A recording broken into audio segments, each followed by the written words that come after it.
नमस्कार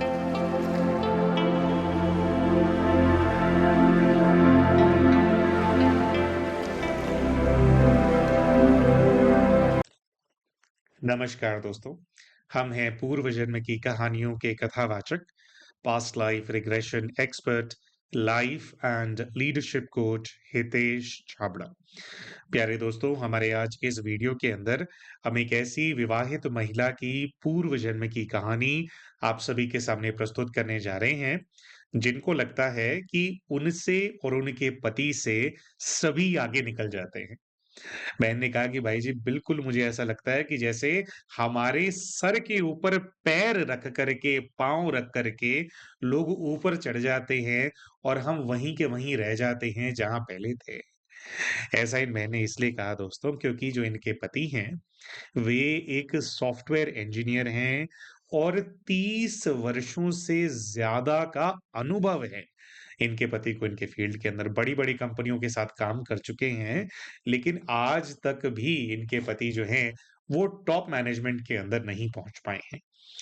बहन ने ऐसा बताया कि इनके पति के जूनियर्स ऐसे लोग जिनको इनके पति ने पढ़ाया है, इनसे 7-7, 8-8 साल बाद जिन बच्चों ने इंजीनियरिंग करी है, वो आज उन कंपनियों के लीडरशिप टीम के पार्ट हैं जिसके अंदर इनके पति जॉब करते हैं और इनके पति आज भी उनको रिपोर्ट करते हैं। वो भी डायरेक्टली रिपोर्ट नहीं करते, कई लेयर्स हैं रिपोर्टिंग के बीच में। जैसे कि इनके पति तो आज तक मैनेजर ही हैं, लेकिन उनसे 10-10 साल जूनियर जो बच्चे हैं, वो कोई एवीपी बन गया है, कोई डायरेक्टर बन गया है। तो ये कहती हैं कि भैया मुझे जानना है कि भई ऐसा क्यों है? भई हमसे कम क्वालिफाइड लोग हमसे इतना आगे कैसे निकल गए हैं? कह रही हैं कि मुझे देख कर के ना अच्छा नहीं लगता है। मेरे और मेरे पति को बहुत ज़्यादा फ्रस्ट्रेशन है इस चीज़ का कि हम अपनी लाइफ में ग्रो क्यों नहीं कर पा रहे हैं। कई सारे ऐसे एस्पेक्ट्स हैं हमारी लाइफ के जिसके अंदर हमें लगता है कि हमारी ग्रोथ रुकी हुई है।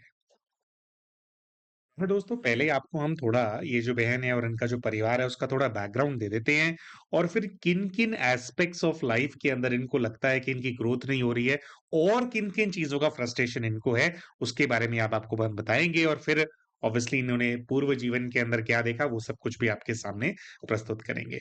तो दोस्तों हमारी ये जो प्यारी बहन है लगभग 51 वर्ष की आयु की विवाहित महिला है, 51 इयर्स ऑफ एज है। हमेशा से एक होम मेकर रही हैं, एक हाउसवाइफ रही हैं। बहन खुद भी हाइली एजुकेटेड हैं, बहुत सारी डिग्रीज़ हैं इनके पास, लेकिन इन्होंने काम यानी कि जॉब इसलिए नहीं किया अपनी शादी के बाद क्योंकि ये चाहते थे कि भई इनके जो बच्चे हैं, उनको ये पूरा टाइम दें, उनकी एजुकेशन के ऊपर इन्होंने बहुत ज़्यादा इन्वेस्ट किया है और आज कुछ ऐसी परिस्थिति है इनके साथ कि इनका जो विवाह है उससे इनको 2 पुत्र जो हैं वो प्राप्त हैं। एक इनका पुत्र है लगभग 24 वर्ष की आयु का है, दूसरा पुत्र जो है 15-16 वर्ष की आयु का है। अ, इनके जो पति हैं वो लगभग 55 के हो गए हैं। ये कहते हैं कि भई जैसे मेरे हस्बैंड हैं वो एक सॉफ्टवेयर इंजीनियर हैं, तो अभी हमारा जो बड़ा वाला बेटा है भई उसको भी हमने सोचा कि भई इंजीनियर बनाना है, तो जो बड़ा बेटा है उसको इन्होंने मैकेनिकल इंजीनियरिंग कराई। लेकिन ये कहती हैं कि भैया देखो उसमें भी हम लोगों के हाथ में सक्सेस नहीं आई है, क्योंकि जो इनका बेटा है उनको इंजीनियरिंग किए हुए लगभग 2 वर्ष हो चुके हैं, लेकिन अभी तक इनके बेटे का कहीं पर भी प्लेसमेंट नहीं हुआ है। अच्छा, बेटों से अलग एक फ्रस्ट्रेशन चल रहा है। ये कह रही कि देखो बड़े वाला बेटा है, उसको इतना पैसा लगा करके, इतने एफर्ट्स लगा करके इंजीनियरिंग कराई। अभी 2 साल से घर के अंदर बैठा हुआ है, कोई काम नहीं करता, किसी जॉब पे नहीं जाता और बहन कहती है कि मुझे लगता है कि जो मेरा बड़ा बेटा है, वो जितने एफर्ट्स डालने चाहिए एक व्यक्ति को जॉब ढूँढने में, वो उतने एफर्ट्स डालता ही नहीं है। मतलब वो जैसे जॉब्स के लिए एक हंगर होती है, कई सारे इंटरव्यूज़ के लिए आप अप्लाई करते हो, फिज़िकली कंपनीज़ के अंदर विज़िट करते हो, जहाँ पे आपको लगता है कि पॉसिबली ओपनिंग हो सकती है। तो कह रही है वो सब नहीं करती है, इंटरनेट पे भी कुछ ख़ास अप्लाई नहीं करता है, ज़्यादा रिस्पॉन्ड नहीं करता है ईमेल्स का और उन सब का मतलब जो एफर्ट डालना चाहिए, वो नहीं डाल रहा है बेटा। तो कहते हैं कि मुझे लगता है कि मेरे दोनों लड़कों के ऊपर हमारा पैसा जो है, वो पूरी तरह से बर्बाद हो रहा है। क्योंकि इतना पढ़ाया-लिखाया खर्चा होता है इंजीनियरिंग कराने में लेकिन आ कुछ नहीं रहा है। चलो घर में ना आए, लड़का अपने लायक तो हो जाए, कब तक हम कमा-कमा करके इसको खिलाते रहेंगे, बड़े वाले बेटे से। ये दूसरे वाला बेटा ये कहती हैं 11वीं कक्षा के अंदर आ गया है, लेकिन 10वीं कक्षा के अंदर केवल 40% जो मार्क्स हैं बोर्ड के एग्जाम्स के अंदर लेकर के आया है। ये बता कह रही हैं कि भैया बताओ 40% मार्क्स को लेकर के कहाँ हम अपना मुंह दिखाएं। कह रही छोटे वाला बेटा जो है वो मतलब वो बहुत ही ज्यादा केयरलेस है और बस कह रही उसको बिल्कुल भी टेंशन नहीं है इस चीज की कि 40% मार्क्स आ गए, आर्ट्स मुझे लेनी पड़ गई। कह रहे वो तो बड़ा ना जैसे एक मंत्रमुग्ध अपनी दुनिया में खोया रहता है, वो बड़ा मतलब वो बड़ा रिलैक्स्ड है।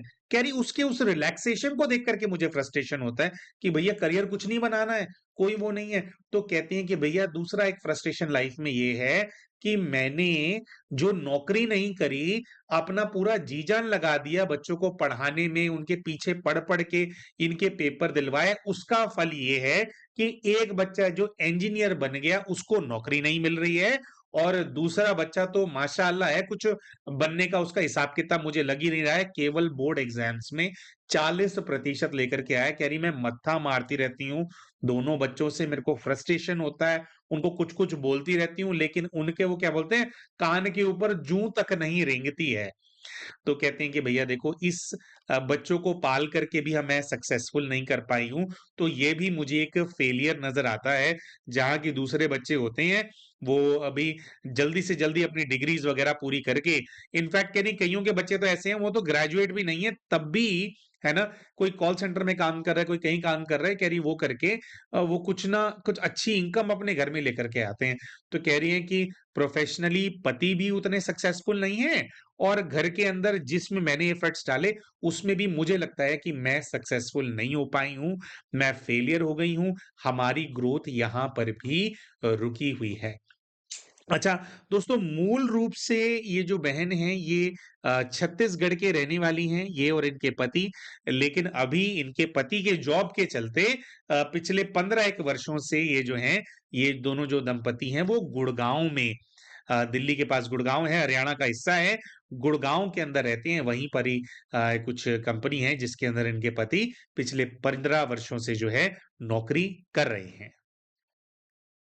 अच्छा दोस्तों, ये तो है इनके आज की कहानी। आज ये क्या अपने जीवन के अंदर समस्याएँ फेस कर रही हैं। इसके साथ-साथ ये बताती है कि इनके बचपन से भी इनको बहुत ज़्यादा कुछ ट्रॉमा है, जो कि इनकी लाइफ़ के अंदर आया। चाइल्डहुड ट्रॉमा भी है, जो इनके साथ आज भी चल रहा है। और ये कहती हैं कि भाई ना बचपन अच्छा बीता, ना जवानी और ना बुढ़ापा अच्छे से कटेगा, मुझे तो ऐसा लग रहा है।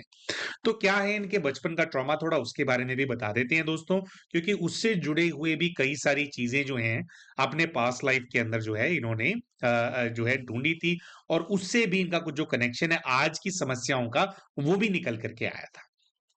तो जिस परिवार के अंदर इनका जन्म हुआ उसके अंदर ये 3 भाई बहन हैं और अपने भाई बहनों के अंदर ये सबसे छोटी बहन है। अपेरेंटली इनका केस कुछ ऐसा है दोस्तों कि इनके जो माता-पिता हैं, उनको तीसरा बच्चा नहीं चाहिए था। ये अनप्लैन्ड चाइल्ड थे और इनको लेकर के इनके जन्म से ही इनकी माताजी को बहुत ज़्यादा एक फ्रस्ट्रेशन सी थी कि मुझे बच्ची नहीं चाहिए थी। जिसको लेकर के थोड़ा इनके साथ इनके घर के अंदर भेदभाव होता था। अच्छा, पहले से ही अनवांटेड चाइल्ड है, इसके चलते भेदभाव होता था। दूसरा, इनके जीवन के अंदर मुसीबतें पैदा करने के लिए इनसे 4 वर्ष पहले इनके घर के अंदर इनकी बड़ी बहन जन्म ले चुकी थी। जी हाँ दोस्तों, इनकी जो बड़ी बहन है, तो इनका कुछ ऐसा है कि सबसे बड़े पहले इनके एक भाई हैं, फिर एक इनसे बड़ी बहन है जो लगभग 4 वर्ष बड़ी है, फिर ये आती है। तो क्या है दोस्तों, इनकी जो बड़ी बहन है, दरअसल उनका जो कॉम्प्लेक्शन है, जो उनका स्किन कलर है, वो डार्क है, डार्क ब्राउन कलर है, मतलब उनका सांवली है जिनको बोलते हैं। और ये जो बहन है, इनका जन्म हुआ तो इनका जो भाई जो स्किन टोन है वो बहुत गोरा है, ये बहुत फेयर है। ये कहते हैं कि इस चीज को लेकर के इनकी जो बड़ी बहन है, उनको बहुत ज्यादा इनफीरियोरिटी कॉम्प्लेक्स था बचपन से ही कि ये गोरी है और मैं काली हूं। ये कहती हैं क्योंकि मैं गोरी पैदा हो गई जिसके अंदर मेरा अपना कोई हाथ नहीं है, इस चीज का बदला पूरा जीवन भर इनकी बड़ी बहन ने इनसे लिया। कैसे लिया बदला? ये कहती हैं कि भैया एक तो मेरी मम्मी पहले ही फ्रस्ट्रेटेड रहती थी मुझसे, दूसरा फिर क्या है, मेरी मम्मी जो है मेरे से बड़ी बहन है, उसके साथ बहुत ज्यादा अटैच्ड थी, भाई से भी ज्यादा, बहुत ज्यादा एक गहरा रिश्ता था माँ बेटी का। तो कहता है कि जो मेरी माँ है ना, वो मेरी बड़ी बहन की आंखों में आंसू नहीं देख सकती थी। उसके बाद इन्होंने बताया कि जो मेरी माँ है और मेरे जो पिताजी हैं, उनका भी रिश्ता आपस में बहुत गहरा था। मेरे पिताजी मेरी माँ की आंखों में आंसू नहीं देख सकते थे। तो ये कहते हैं कि मेरी जो बड़ी बहन है उसके साथ बीमारी क्या थी, अपने इन्फीरियोरिटी कॉम्प्लेक्स के चलते वो छोटी छोटी बातों पे पहले तो मेरी शिकायत लगाया करती थी। मतलब वो ऐसे प्रिटेंड करती थी कि छोटी बहन ने दुखी करके रखा हुआ है, कुछ वो खुद भी गलत कर देती थी तो इनका नाम लगा देती थी। और ये कहती हैं कि ऐसा होता था कि मेरी बहन से अगर कोई बड़ी गलती भी हो जाएगी तो उसको कोई कुछ नहीं कहेगा, उसको समझा देंगे। लेकिन मेरे हाथों से अगर एक कटोरी भी फिसल करके गिर गई, है ना, थोड़ा सा पानी भी अगर मुझसे गिर गया, छोटी से छोटी गलती भी होगी, तो कहती है मुझे पूरी तरह से पीटा जाता था मेरे घर के अंदर। होता ना थ्रैशिंग, थ्रैशिंग बोलते हैं जिसको, कह रहे वो होता था मेरे साथ। फिर कहते हैं कि भी मेरी बहन ना मुझे लेकर के, उसको कॉम्प्लेक्स तो था ही, तो कुछ ना कुछ बहाना बना करके कि मैंने उसको ऐसे परेशान किया वैसे परेशान किया, वो रोने लगती थी झूठ मूठ का। कह रहे वो रोती थी तो मेरी माँ का दिल हिलता था कि हाय मेरी बेटी। तो कह रही मेरी माँ भी तर तर तर तर तर तर उसकी आंखों से भी आंसू आने लगेंगे। और कह रही चलते फिरते में मेरे पिताजी अगर वहां पे हैं तो कह रहे वो देखेंगे उनकी तरफ और फिर मेरी तरफ देखेंगे नफरत से कि यही है सारे फसाद की जड़, हमसे पता नहीं कौन से जन्म का बदला लेने के लिए आई है। और कह रही है पिताजी के साथ क्या है, उनके आंसू थर थर तो नहीं टपकेंगे, लेकिन माँ को रोता हुआ देख करके कह रही है वो जो है उनकी भी आंखें भर आएंगी। मतलब आंखों में गीला गीला पानी आ गया, नजर आ गया। तो कह रहे ये जो तीनों थे ना, इन तीनों का ना एक लीथल कॉम्बिनेशन था, एक जोड़ी सी थी। कह रहे अब मैं तीनों का तो नहीं बोलूंगी क्योंकि पिताजी तो काम पे चले जाते थे, लेकिन कहती है मेरी माँ और मेरी बड़ी बहन एक ऐसा लीथल कॉम्बिनेशन था इनका, ऐसा टॉक्सिसिटी थी इन दोनों की, एक जहर की तरह काम किया इन दोनों ने। कह रही इन दोनों ने मिलकर के मेरे ऊपर बहुत अत्याचार किया जब मैं छोटी थी। मैं जानना चाहती हूं कि इनको मुझसे क्या दिक्कत थी। और ऐसा पिता भी कैसा पिता है कि भाई वो पीट रहे हैं, उसको दर्द ही नहीं आ रहा है कि भी मेरे ऊपर अत्याचार हो रहा है, वो भी देखता था, कभी कुछ बोलता ही नहीं था। तो कह रहे हैं इन लोगों से भी मैं अपना जो है रिलेशन जानना चाहती हूँ। अच्छा, फिर दोस्तों इन्होंने बताया कि मेरे पूरे परिवार में जब मैं छोटी थी, एक ही व्यक्ति था, एक ही व्यक्ति जो कि मेरा सहयोगी था, जिसको मेरे साथ जो होता था उसको देख करके दुख होता था। वो मेरे माता को, मेरी बहन को बोलता भी था कि क्यों इतना ज्यादा तुम इसके साथ करती हो, क्या हो गया, क्या कोई दुश्मन है क्या, तुम्हारी अपनी बेटी है। कह रही है लेकिन मेरी माँ और मेरी बहन दोनों उसके ऊपर चढ़ जाते थे और उसको चुप करा देते थे, उसको बोलने नहीं देते थे। कह रही वो व्यक्ति था मेरा बड़ा भाई। अब क्या होता है, ये बताती हैं कि हम तीनों भाई बहनों में इनकी जो बड़ी बहन है उसका विवाह सबसे पहले हुआ। जिस समय कहती हैं कि इनकी बड़ी बहन का विवाह हुआ, ये लगभग उस समय 18 वर्ष की आयु की रही होंगी। ठीक है। फिर ये कहते हैं कि भी मेरी बड़ी बहन विवाह करके भाई चली गई घर से, तो फिर मुझे और जो मेरी माँ है उनको आपस में एक बॉन्ड, एक रिलेशन क्रिएट करने का जैसे एक चांस सा मिला, है ना, जो कभी हम माँ बेटी बन करके एक साथ हम नहीं रहे थे। कह रही है वो सुख मेरे को कुछ समय के लिए तब मिला जब मेरी बहन जो है वो घर छोड़ करके चली गई, मतलब उसका विवाह हो गया ना। तो कह रही मेरे को था कि भाई मेरी माँ तो मुझे मिली ही अभी है। लेकिन दोस्तों ये कहती हैं कि इनके जीवन में ये जो खुशी है ये शॉर्ट लिव्ड थी, क्योंकि बहन का विवाह होने के 1 वर्ष बाद इनके भाई का विवाह हो गया। कह रही मेरे भाई का विवाह जब हुआ तो मेरी भाभी जो घर के अंदर आई, तो मेरी भाभी भी बहुत ज्यादा जेलस टाइप के नेचर की थी। कह रही एक तो पता नहीं क्या मेरी मारी किस्मत है, ये सारे जेलस लोग मेरे पल्ले पड़ते हैं। तो कहती है कि ये मेरी भाभी मेरे घर पे आई, वो बड़ी जेलस टाइप की थी। कह रही है भाभी को मटेरियलिस्टिक चीजों के अंदर बहुत ज्यादा उसको ये है कि ये सब कुछ मेरे पास होना चाहिए, मेरे पास होना चाहिए। और कोई भी मुझसे ऊपर चला जाए तो कह रही मेरी भाभी से बर्दाश्त नहीं होता। अब ये कहती हैं कि मेरी भाभी आई तो मेरी माँ के और मेरी भाभी के झगड़े बहुत ज्यादा होने लगे। कह रही मुझे इतनी मुश्किल से मेरी माँ मिली थी तो मैं माँ का फेवर करने लगी। तो कह रही उस चीज के चलते भाभी पहले मेरे अगेंस्ट नहीं थी, लेकिन जब उसने देखा कि भाई मैं मेरी माँ की साइड बहुत लेती हूँ, तो कह रही है मेरी भाभी को मुझसे भी बहुत ज्यादा नफरत होगी। वैसे तो कहती है मेरी भाभी को मेरी माँ से नफरत थी, लेकिन फिर कहते हैं मुझसे भी नफरत हो गई, और कह रहे जैसे मुझसे नफरत हुई तो मेरी भाभी ने क्या करना शुरू किया, मेरे भाई के कान भरने शुरू किए। तो कहती है वो व्यक्ति जो अकेला मेरा सहयोगी था, अकेला वो इंसान जिसको मेरा दुख नजर आता था, समझ में आता था, कह रही है मेरी भाभी ने उस इंसान को भी मेरे अगेंस्ट कर दिया, मेरे अगेंस्ट भड़का दिया, और मेरे भाई को मुझसे बहुत दूर कर दिया। तो ये कहती हैं भैया, मैं जानना चाहती हूँ कि मेरी भाभी का मैंने ऐसा क्या बिगाड़ा था जो कि एक जो मेरा भाई भाई था, मेरे भाई से मुझसे दूर कर दिया। और फिर कहती है कि कुछ ऐसा हुआ कि जब मेरे पति का रिश्ता मेरे लिए आया, तो कहती है मेरे पति जो हैं ये पीछे से बहुत एक रिच फैमिली से बिलोंग करते हैं, हम लोग मिडिल क्लास के थे, ये बहुत रिच थे। कह रही जब इनका रिश्ता मेरे लिए आया, तो कह रही है फिर मेरे पति ने इंजीनियरिंग की पढ़ाई कर रखी थी, तब कहती हैं कि उनकी जॉब नहीं लगी थी, तब अभी लगनी थी शायद उनकी जॉब, कुछ ऐसा था, या शायद लग चुकी थी। तो ये पता था कि इंजीनियर है इसका पति, और इतने बड़े घर का रिश्ता आ गया। तो कह रही मेरी भाभी जो है वो जैसे जल भुन गई, उसने शादी भी ठीक से अटेंड नहीं करी। और कहती है जब से मेरा रिश्ता तय हुआ मेरे पति के साथ, कह रही उसके बाद तो मेरी जो भाभी है उसने मुझसे बात ही नहीं करी। कह रही तब से लेकर आज तक। ये बहन कहती है कि भैया मेरे विवाह को मोटा-मोटा लगभग आप लगा लो 27-28 वर्ष हो चुके हैं। 27-28 वर्षों से ना मेरी भाभी से और ना मेरे भाई से मैंने बात की है। तो ये भी जो कनेक्शन है कि भाभी ने ऐसा क्यों किया, इनके भाई से इनको क्यों काट दिया, ये बहन जानना चाहती थी। तो दोस्तों अपने पास्ट लाइफ रिग्रेशन के माध्यम से ये जो सारे प्रश्न हैं, इनके उत्तर ये बहन जो है प्राप्त कर पाई थी। तो प्यारे दोस्तों, इन बहन ने अपने पूर्व के जीवन के अंदर क्या देखा, इसके बारे में अभी आप सभी को हम बताएंगे। लेकिन उससे पहले हम शाउट आउट देना चाहते हैं हमारे चैनल के उन व्यूअर्स को जिन्होंने अभी रिसेंटली हमारे चैनल को एज अ मेंबर ज्वाइन किया है। यूट्यूब के ऊपर इनका यूजर आईडी है मार्गी परमार और ममता बिष्ट। दोस्तों अगर आप भी मार्गी जी और ममता जी की तरह हमारे चैनल के मेंबर बनना चाहते हैं और हमारे चैनल के ऊपर अपलोड होने वाले कंटेंट का अर्ली एक्सेस प्राप्त करना चाहते हैं, तो आप ये जो वीडियो आप देख रहे हैं इसके नीचे आपको एक ज्वाइन बटन नजर आ रहा होगा, उसका इस्तेमाल करके आप भी चैनल की मेंबरशिप के लिए ऑप्ट कर सकते हैं। इसी के साथ साथ दोस्तों बहुत सारे ऐसे भाई बहन हैं, जब से हमने जो वीडियोस हैं उनके अर्ली एक्सेस का अनाउंसमेंट किया है, बहुत सारे ऐसे भाई बहन हैं जो कि पहले चैनल के मेंबर थे, फिर बीच में उन्होंने मेंबरशिप को छोड़ दिया था। बहुत सारे भाई बहन जो है वो रीजॉइन भी कर रहे हैं चैनल की मेंबरशिप को, उनका भी हम बहुत बहुत धन्यवाद करना चाहते हैं हमारे इस वीडियो के माध्यम से।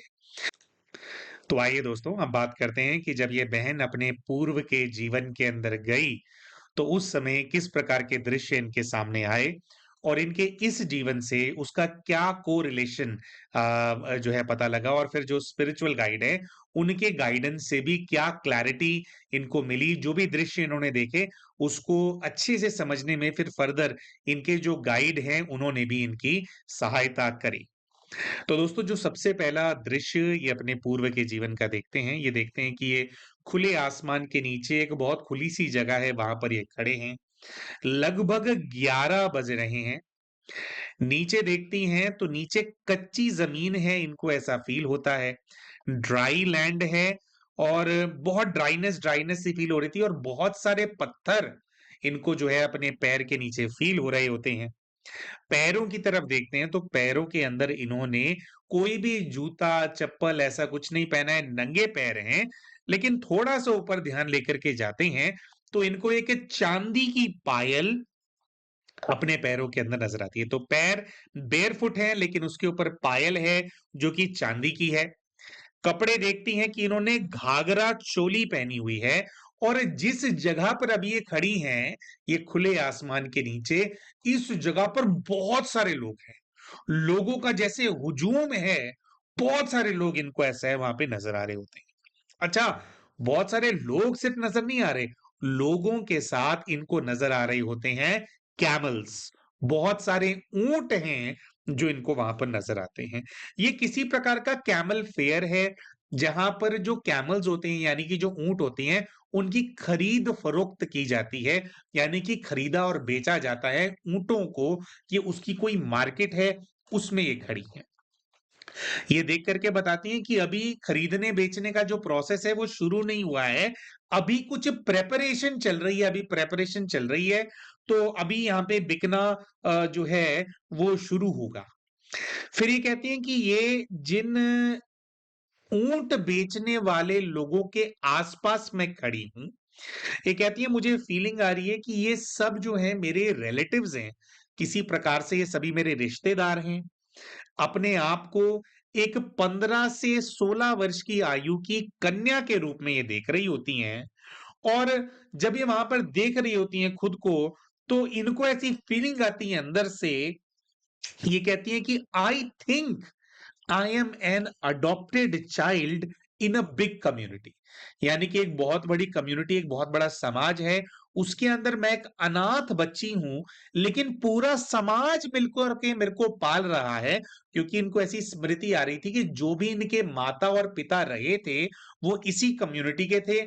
इनका जन्म होने के 3-4 वर्षों के अंदर, मतलब जब से इनका जन्म हुआ था तब से ही इनके माता पिता जो है वो बीमार रहने लगे थे, और अगले 4 वर्षों के अंदर जब ये 4 वर्ष की हुई तो इनके माता-पिता दोनों की एक बीमारी के चलते लगभग आस-पास में, मतलब एक साथ ही उन दोनों की मृत्यु हो गई थी।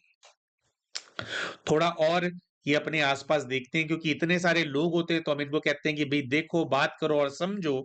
तो इनको एक औरत नज़र आती है, जो औरत इन सभी लोगों के लिए, जितने भी लोग यहाँ पे मार्केट के अंदर हैं, उनके लिए रोटियाँ बना रही है, उनके लिए खाना पका रही है। वो औरत लगभग 60 वर्ष की आयु की है। उस औरत के पास ये जाते हैं तो इनको पता लगता है कि भई इनसे भी वो औरत कुछ काम करवाती है, और वो इनको किसी प्रकार का जो काम है वो बता रही है। ये उस औरत के पास जाती हैं तो हाँ, एक विशेष बात है, वो जो औरत है वो इनको बोलती है कि तू यहाँ पे क्या करने के लिए आ गई है? तूने अपने माँ-बाप को खा लिया, अब हमें भी खा जाएगी क्या? ऐसा कुछ बोलते हैं, और इसको कुछ काम बताती हैं और ये कुछ अपना काम कर रही हैं। ये कहते हैं कि मेरे पास ऊँटों को साफ-सुथरा रखने की, उनको नहलाने-धुलाने की, वो जो थोड़ा गोबर वगैरह कर देते हैं, उसको साफ करने की ड्यूटी दे रखी है। अच्छा, ये जो पूरा स्थान है इसमें ज़्यादातर मर्द हैं, और कुछ औरतें हैं जो काम कर रही हैं। एक तो वो 60 वर्ष की आयु की महिला थी, जो खाना पका रही थी। फिर एक और महिला इनको वहां पर नजर आती है, जो कि लगभग 35 वर्ष की आयु की है।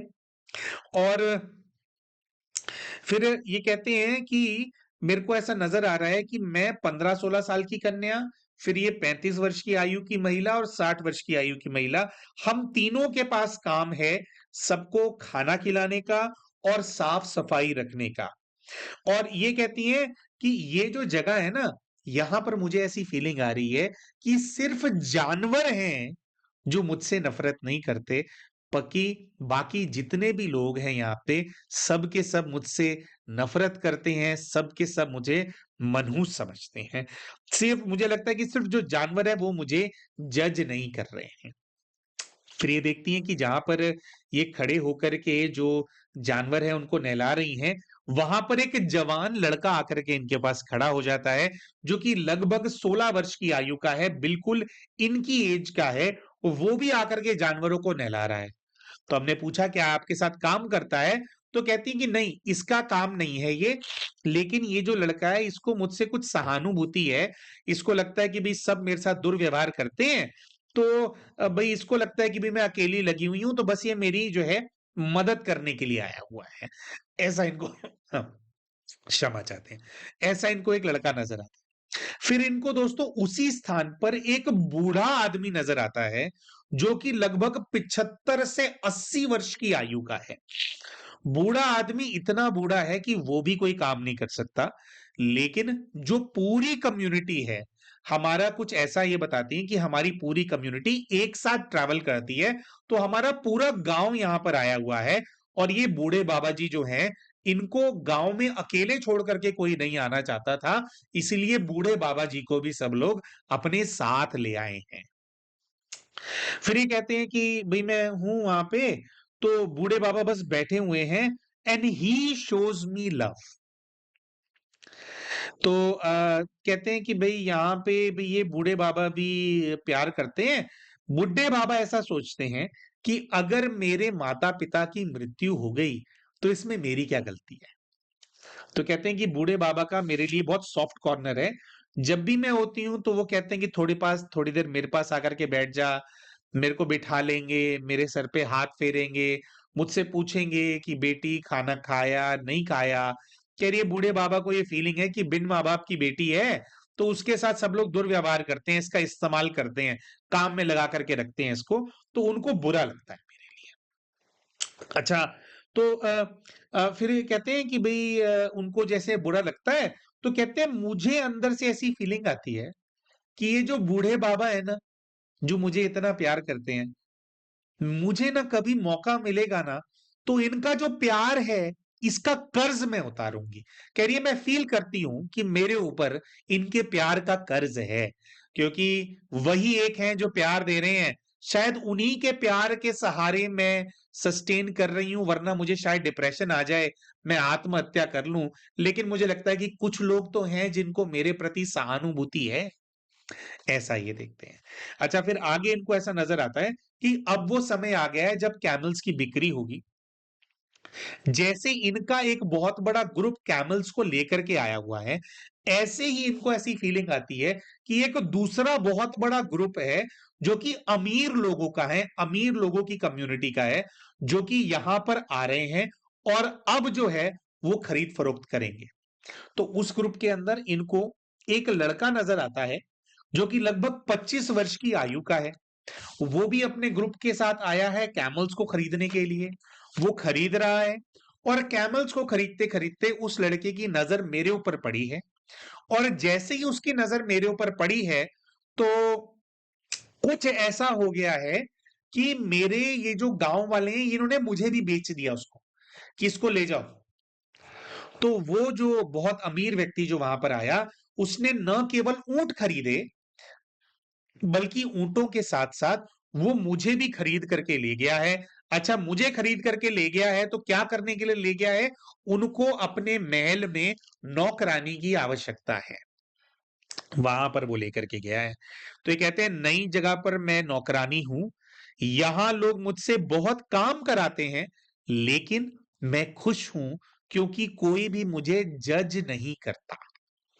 को अब मैं बहुत बड़े घर की नौकरानी हूँ, लेकिन कोई भी मुझे अछूत नहीं समझता, कोई भी मुझे मनहूस नहीं समझता। तो कह रही हैं कि मैं यहाँ पर नौकरानी बन कर के भी बहुत ज़्यादा खुश हूँ। फिर इनको एक दृश्य नज़र आता है कि ये लगभग 50 वर्ष की आयु की हो गई हैं और कुछ काम कर रही थी ज़मीन पे बैठ कर के और करते-करते अचानक से ये गिर गई हैं और इनकी मृत्यु हो गई है। काम करते-करते एज़ अ नौकरानी इनकी मृत्यु हो गई। फिर जब इनकी मृत्यु हुई दोस्तों, तो ये बताती हैं कि मुझे ये फीलिंग है कि मैं भले ही नौकरानी थी यहाँ पर, लेकिन आई वाज़ रिस्पेक्टेड हियर। मेरी यहाँ पे इज़्ज़त थी और कहती हैं जब मेरी मृत्यु हुई, तो मृत्यु में मुझे ऐसा दिख रहा है कि मेरा जो अंतिम संस्कार है, वो बहुत ही मान-सम्मान के साथ किया गया है, प्रॉपर मुझे विदाई दी गई है।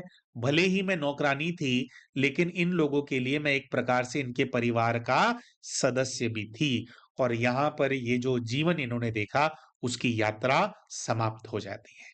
अब दोस्तों पहले हम आपको बताते हैं कि कौन-सा कैरेक्टर इनके इस जीवन के अंदर कौन है और क्या कनेक्शन इनका जो है वो निकल करके आया। सबसे पहले दृश्य के अंदर दोस्तों इनको एक बूढ़ी औरत नज़र आई थी जो कि इनको मनहूस बुला रही थी और कह रही थी कि तू हमें भी खा जाएगी। उस अम्मा को इन्होंने इस जीवन में अपनी माँ के रूप में देखा, माँ के रूप। फिर उसके बाद एक 35 वर्ष की औरत थी और वो 35 वर्ष की औरत का भी इनके प्रति रवैया अच्छा नहीं था और वो भी इसको कुछ जली-कटी सुनाती रहती थी और एक बात हम बताना भूल गए कि जब वो 35 वर्ष की औरत ने कुछ इनको जली-कटी सुनाई, तो इन्होंने 60 वर्ष की आयु की महिला से कहा कि वो मुझे मनहूस कह रही है। तो जो 60 वर्ष की महिला है उन्होंने कहा था कि तुझे तो सब मनहूस कहते हैं, उसने भी कह दिया तो क्या बड़ी बात हो गई? तो है ही। तो वो जो 35 वर्ष की आयु की महिला इनको नजर आई थी, वो पूर्व के जीवन में उस 60 वर्ष की आयु की महिला की बेटी थी, और इस जीवन में इस उस महिला को इन्होंने अपनी बड़ी बहन के रूप में देखा। तो पिछले जीवन में भी वो दोनों माँ बेटी थे, लेकिन ये उनकी बेटी नहीं थी, ये बस एक कम्युनिटी की अडॉप्टेड चाइल्ड थी, लेकिन उन्हीं दोनों के साथ रहती थी, कहीं ना कहीं उन दोनों के साथ रहती थी। और शायद बूढ़ी अम्मा की नजरों में देखती होंगी ये, कि भाई जैसे ये अपनी बेटी से प्यार करती है, भाई ऐसी मेरी भी माँ हो, मुझे भी प्रेम से ट्रीटमेंट किया जाए। तो शायद कहीं ना कहीं उस इच्छा के चलते वापस उनके जीवन के अंदर उनकी पुत्री बनकर के आ गई। लेकिन पिछले जीवन की जो नफरत थी उन आत्माओं की इनके प्रति, इनको मनुष्य समझने की, वो शायद इमोशन आज भी कैरी फॉरवर्ड हो रहा था, जिसकी वजह से इस जीवन में भी इनकी माँ और इनकी वो जो बहन है, उन्होंने इनको इल ट्रीट किया, इनको गलत तरीके से जो है वो किया।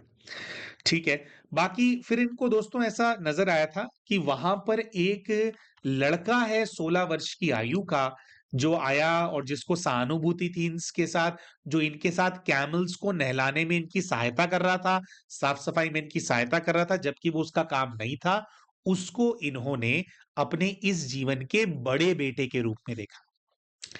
उसके बाद दोस्तों दृश्य के अंदर इनको एक बूढ़े बाबा नजर आए थे।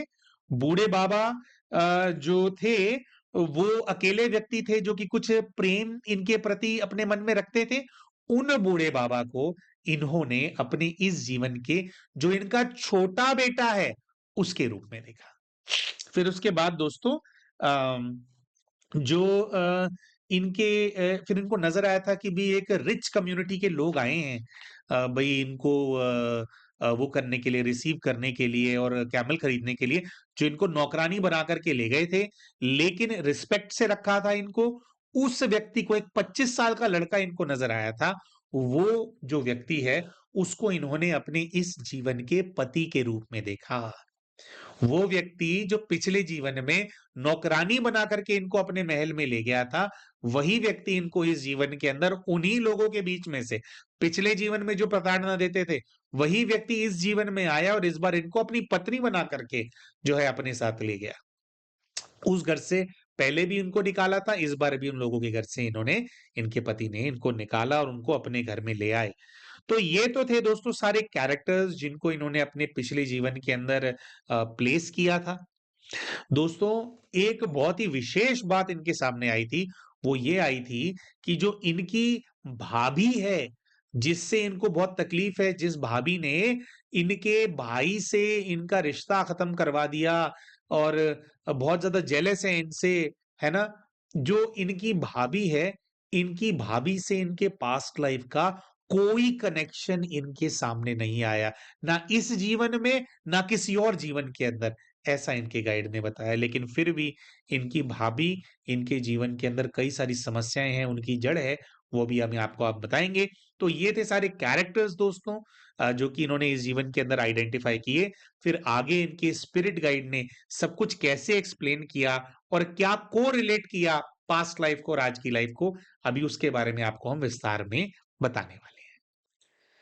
तो आइए दोस्तों हम बात करते हैं कि जो इनके स्पिरिट गाइड हैं, उन्होंने इनको क्या गाइडेंस दिया, क्या एक्सप्लेनेशन दिया और क्या इनको आगे इनके जीवन के अंदर करना चाहिए, उसके प्रति क्या प्रेरणा दी, सबके बारे में आपको बताते हैं। सबसे पहले तो दोस्तों इनके गाइड ने इनको इनके बेटों के बारे में कुछ बातें बताई। इनके गाइड ने कहा कि they are not here to give you pain, आपको पेन देने के लिए नहीं आए हैं। उन्होंने कहा कि ये जो आपके बेटे बन करके आई हैं दोनों आत्माएं, इन दोनों से आपका प्यार का हिसाब किताब है, प्रेम, प्रेम का संबंध है इन दोनों आत्माओं से। गाइड ने कहा कि उन्होंने आपके पैसे वेस्ट नहीं कर रहे हैं, और इनको ये सलाह दी कि just show them the way and don't try to control their life. उन्होंने कहा केवल उनके मार्गदर्शक बनिए, उनको सही ज्ञान दीजिए, उनको बताइए कि उनको क्या करना चाहिए, उनके जीवन को कंट्रोल करने का प्रयास मत करो। गाइड ने कहा कि आप बहुत ज्यादा कंट्रोलिंग हो रहे हो कि उनको ये करना चाहिए, वो करना चाहिए, बहुत ज्यादा उनके हिस्से का स्ट्रेस आप ले रहे हो, तो आपको वो नहीं करना है। गाइड ने एक विशेष बात बोली, उन्होंने कहा they gave you love, when nobody loved you, आप उन्होंने आपको उस समय प्रेम दिया जब किसी के मन में आपके लिए प्रेम नहीं था, केवल घृणा थी। याद कीजिए दोस्तों उस दृश्य को, सीन को, वो ऊंटों वाली जगह को जहां पे हर कोई इनको मनहूस समझता था। तो उस समय कौन दो लोग थे जो इनके सहयोगी बनकर के आए? एक वो 16 साल का लड़का जो इनके साथ पशुओं को केवल इसलिए नहला रहा था कि बेचारी अकेली लगी हुई है, इसके साथ दुर्व्यवहार हो रहा है तो थोड़ा सांत्वना मिल जाए। एक बूढ़े बाबा थे, वो बूढ़े बाबा अकेले थे जो ऐसा सोचते थे कि अगर माता-पिता की मृत्यु हो गई तो इसमें उसमें उसमें इस बच्ची का क्या दोष है ना? वो इनके सर पे हाथ फेरते थे, है ना? वही दोनों आत्माएँ इनके दोनों पुत्रों के रूप में आज इनके घर के अंदर हैं, इनके जीवन के अंदर हैं। तो गाइड ने कहा जो प्रेम उन्होंने तुम्हारे को दिया, जो सहयोग उन्होंने तुम्हारे को दिया, उसके सामने ये पैसा कुछ भी नहीं है, उसकी कोई वैल्यू नहीं है।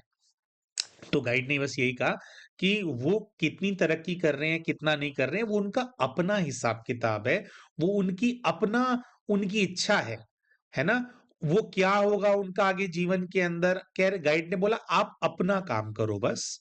उनको गाइडेंस दो, आपके बच्चे हैं, जो आप सहयोग आप जितना देने में समर्थ हैं, उतना दीजिए। ज़्यादा उनके बारे में नहीं सोचिए। जो उनके जीवन में उनके कर्मों के अनुसार जो उनका भाग्य वो इकट्ठा करके आई हैं आत्माएँ, अपने भाग्य के अनुसार आगे उनको जो कुछ प्राप्त होना होगा उनके जीवन में वो मिलेगा।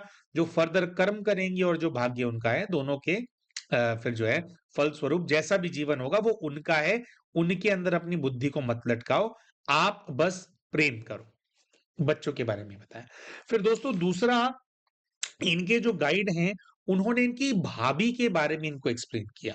भाभी ने वो उन्होंने बताया कि जो तुम्हारी भाभी बनकर के आई है आत्मा, जेलस होना उस आत्मा के नेचर के अंदर है। इनके गाइड ने बताया कि उसी ने तुम्हारे घर के ऊपर कुछ ब्लैक मैजिक करा रखा है। गाइड से पूछा गया कि भई ये पूर्व जीवन में दिखी नहीं, इससे क्या हिसाब-किताब है? तो गाइड ने बोला कि बेटे आप लोगों से इस बच्चे का डायरेक्ट कोई हिसाब-किताब नहीं है। उन्होंने कहा कि आपकी भाभी जब आपकी माँ से लड़ती थी, that is also subject to, guide ने बताया कि आपकी माताजी का नेचर अच्छा नहीं है। उन्होंने याद दिलाया कि आपके साथ कैसा व्यवहार करते थे वो, भूल गए उस बात को? ये तो फिर आपकी बहन जब चली गई तब थोड़ा बहुत बॉन्ड हुआ, तो आप एकदम से उनकी टीम के अंदर हो गए बिना सोचे-समझे। गाइड ने कहा कि उन दोनों के झगड़े में तुम बीच में कूद पड़ती थी और तुम्हारी फॉर नो रीज़न कहते तुम अपनी भाभी से लड़ती थी। अपनी मम्मी की तरफ खड़े होकर के भाभी को तुम बुरा-भला कहती थी। वो कहते हैं तुम्हारी भाभी का और तुम्हारी माँ का, यानी कि तुम्हारी भाभी की सास का, उन दोनों आत्माओं का पूर्व जीवन का आपस में कुछ हिसाब-किताब है। तुम सिर्फ इस चीज़ के चलते कि मेरी माँ को उसने कैसे बोल दिया, ठीक है? तुमने ये नहीं देखा कि तुम्हारी माँ उसके साथ क्या कर रही है। लेकिन क्योंकि दोनों हाथ से ताली बज रही थी, कुछ ऐसा उन्होंने बताया। उन्होंने कहा तुम उन दोनों के झगड़े के बीच में आई, ज्यादा तुमने अपनी माँ की तरफदारी करी, तुम्हारी माँ के चक्कर में तुम फंस गई। और उन्होंने कहा कि तुम्हारी जो ये भाभी है, इसने तुम्हारे ऊपर और तुम्हारी माँ दोनों के ऊपर इसी ने ब्लैक मैजिक करवाया है। अरे दोस्तों, जिस समय इनके गाइड ने ये बात बोली कि इसी ने ब्लैक मैजिक कराया है, तो इनको अपने गाइड के साथ-साथ इस जगह पर जो भी उनको एस्ट्रल प्लेन जो नज़र आ रहा होता है, जो जगह होती है, जहाँ पे गाइड से बात हो रही होती है, उस जगह पर इनको एक डार्क डिमोनिक एंटिटी नज़र आई।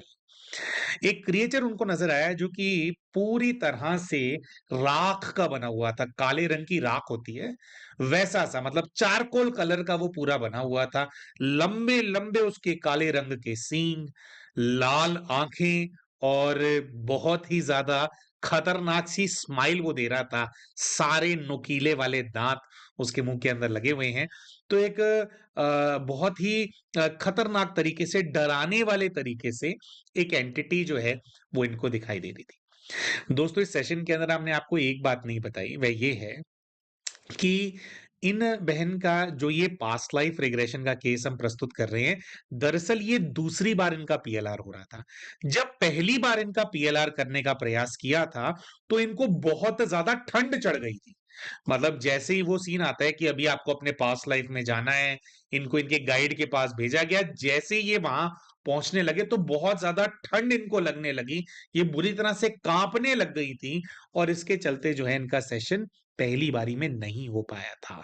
फिर इनके सेशन को इनको कुछ प्रैक्टिसेस दी गई थी करने के लिए, और फिर दोबारा से इनका सेशन हुआ, तो सेकेंड टाइम में इनका सक्सेसफुली जो सेशन है वो हो पाया था। जब पहली बार इन्होंने सेशन कराया था और वो अनसक्सेसफुल रहा था, तो वो सेशन कराने के अगले ही दिन इनको एक सपना आया था। उस सपने के अंदर इन्होंने ऐसा देखा कि मैं जो मेरी माँ है उनके घर में हूं, मेरे मायके के अंदर हूं, और उनके यहाँ जो उनका जो ड्राइंग रूम है उसके अंदर एक सोफा है, और उस सोफे पे सपने में इनको यही क्रिएचर बैठा हुआ नजर आया था। और वो जैसे ये सपने में वहां गई हैं, तो वो इनकी तरफ देख रहा है, और देख करके बड़ी ही कुटिल सी स्माइल थी उसके चेहरे के ऊपर। वो देख रहा था कि जैसे हाँ, मैं सब कुछ तहस नहस कर दूंगा तो तुम क्या कर लोगी। इस प्रकार का कुछ इनको नजर आया था। जब इनको गाइड ने यहां बताया कि इसी ने ही ब्लैक मैजिक कराया है तुम्हारी भाभी ने, तो इनको वो क्रिएचर यहां पर भी नजर आने लगा। तो कुछ ऐसा है कि इनकी माँ पे भी कराया है और इनके यहाँ पे भी, तो वो उनके घर में भी रहता है और इनके घर के अंदर भी आकर के रहता है। दोस्तों इसके बाद वो जो क्रिएचर है उसके साथ कुछ कॉन्वर्जेशन करने का प्रयास किया गया, तो वो नहीं कर रहा था। फिर जो दोस्तों जो प्रोसीजर होता है कि अ, महाकाल बाबा का आवाहन किया गया, उसके हाथ और पैरों को चेन से बांध दिया, ये जो भी टेक्निक्स होती है उनका यूज किया गया। तो जब उस क्रिएचर को दोस्तों चेन से बांध करके बिठाया, तो इन्होंने बताया कि वो बहुत ज्यादा गुस्से में है, उसको विश्वास नहीं हो रहा है कि उसको बांध करके बिठा दिया गया है, और वो बहुत ज्यादा आग बबूला हो रहा है कि ये तुमने ठीक नहीं कर रहे हो तुम लोग मेरे साथ, जो मुझे ऐसे वो कर दिया। तो बहरहाल उसको संदेश दिया गया कि अभी तो केवल बिठाया है, अभी तुम चुपचाप सब कुछ बताओ वरना और भी बुरा हो सकता है।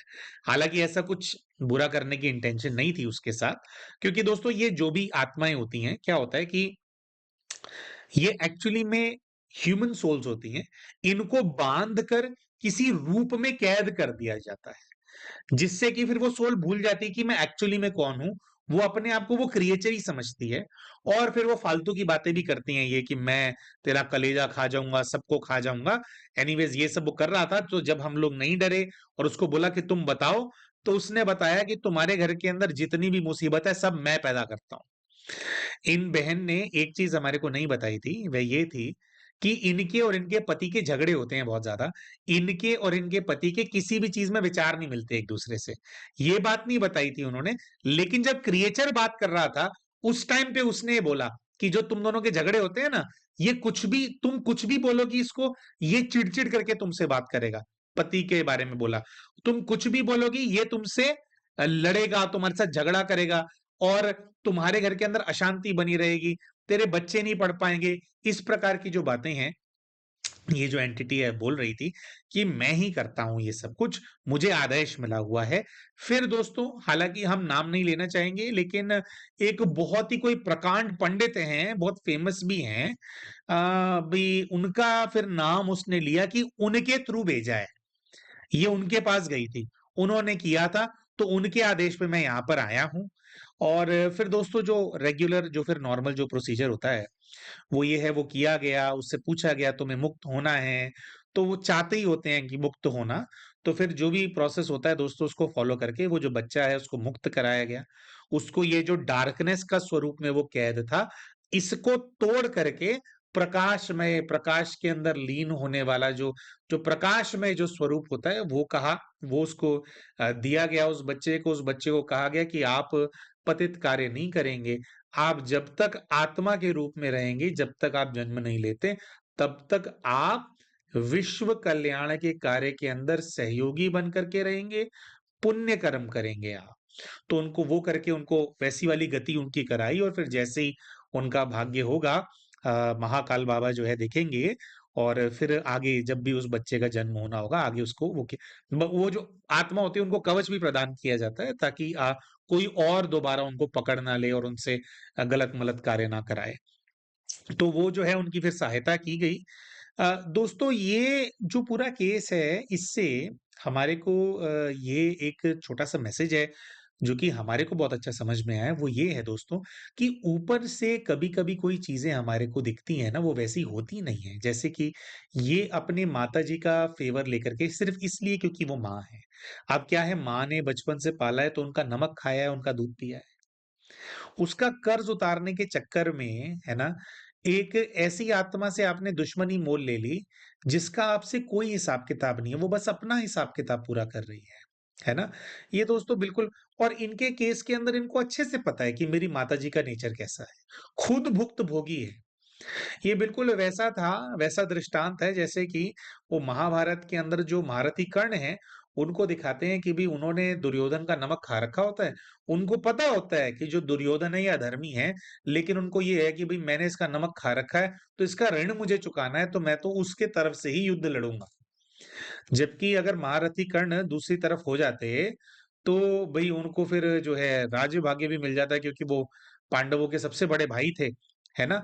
लेकिन उन्होंने अपना वो जो नमक का वो जो कर्ज है, उसको अदा करने के चक्कर में एक अधर्मी का साथ दिया, है ना?